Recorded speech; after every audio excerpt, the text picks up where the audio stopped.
What if I told you that a professional UFC fighter orchestrated one of Britain's biggest heists in history, a robbery so perfectly executed that it made the legendary Great Train robbery look like child's play? Before we dive into this insane story, hit that subscribe button and turn on notifications because Project Mansion brings you the most jaw-dropping true crime stories you've never heard of. January 2006. Securitas Cash Depot in Tonbridge, Kent. A seemingly ordinary job interview was taking place. The candidate, Heisenage. He aced the interview, got hired for the evening shift, and appeared to be the model employee. But here's what management didn't know. Heisenage wasn't there to work. He was there to study every detail of the depot's security systems, employee routines, and most importantly, when the vault held the most cash. His partner in crime? Lee Murray, not your typical criminal. Murray was a legitimate UFC fighter who had battled some of the sport's biggest names.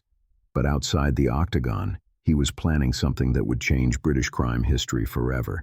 The Securitas Depot in Tonbridge was one of the largest cash-holding facilities in the UK, regularly storing between 100 to 200 million pounds in banknotes. February 21, 2006, around 6:30 p.m. Colin Dixon, the depot's manager, was driving his usual route home, a 30-mile journey from the depot through increasingly isolated farmland southeast of London. Suddenly, flashing lights appeared in his rearview mirror, an unmarked police car. Dixon pulled over, expecting a routine traffic stop. But when the officer approached, something felt off.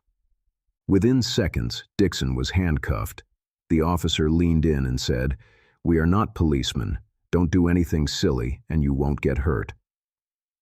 When Dixon tried to adjust his cuffs, the fake cop revealed a 9mm handgun, but the nightmare was just beginning. While Dixon was being driven to a remote farm in West Kent, two more fake officers arrived at his home in Herne Bay. They told his wife Lynn that Colin had been in a serious accident. They needed her and their young son to come to the hospital immediately. The kidnappers used professional-grade police uniforms and badges created by makeup artist Michelle Hogg, who later testified that she spent weeks perfecting the disguises. The family was reunited at the farm, bound, held at gunpoint, and used as leverage. The message to Dixon was clear: cooperate, or your family pays the price. Just after midnight on February 22nd, the plan went into motion. Dixon, with his family's lives hanging in the balance, was forced to drive to the depot with one of the crew members. Security cameras captured everything that happened next. Lee Murray, still dressed as a police officer, escorted Dixon inside. The moment they entered, the charade ended. Murray overpowered the security guard and signaled his crew to storm the building. 14 night shift employees suddenly found themselves staring down gun barrels. Dixon disabled the security systems and handed over the vault keys. The staff and his family were locked in metal cages, the very cages meant for storing cash. For the next 40 minutes, the crew worked with military precision. Cart after cart of cash was wheeled out, stacks of 10-pound and 20-pound notes. The van could only hold a quarter of what was in the vault. The final haul, 53 million pounds, equivalent to approximately 85 million pounds today when adjusted for inflation. At the time, it was the largest cash robbery in British history. By dawn, they were gone. When morning came, Britain woke up to shocking news. The Securitas Depot had been hit. This wasn't just a robbery, it was a statement. Police launched one of the biggest manhunts in UK history. Despite the careful planning, the crew made mistakes. Abandoned vehicles were found with leftover cash inside. Forensic evidence was everywhere. The breakthrough came from Michelle Hogg, the makeup artist. Under intense pressure and facing a reported £7 million bounty on her head, she cooperated fully. Her testimony unraveled the entire operation. Within months, arrests began.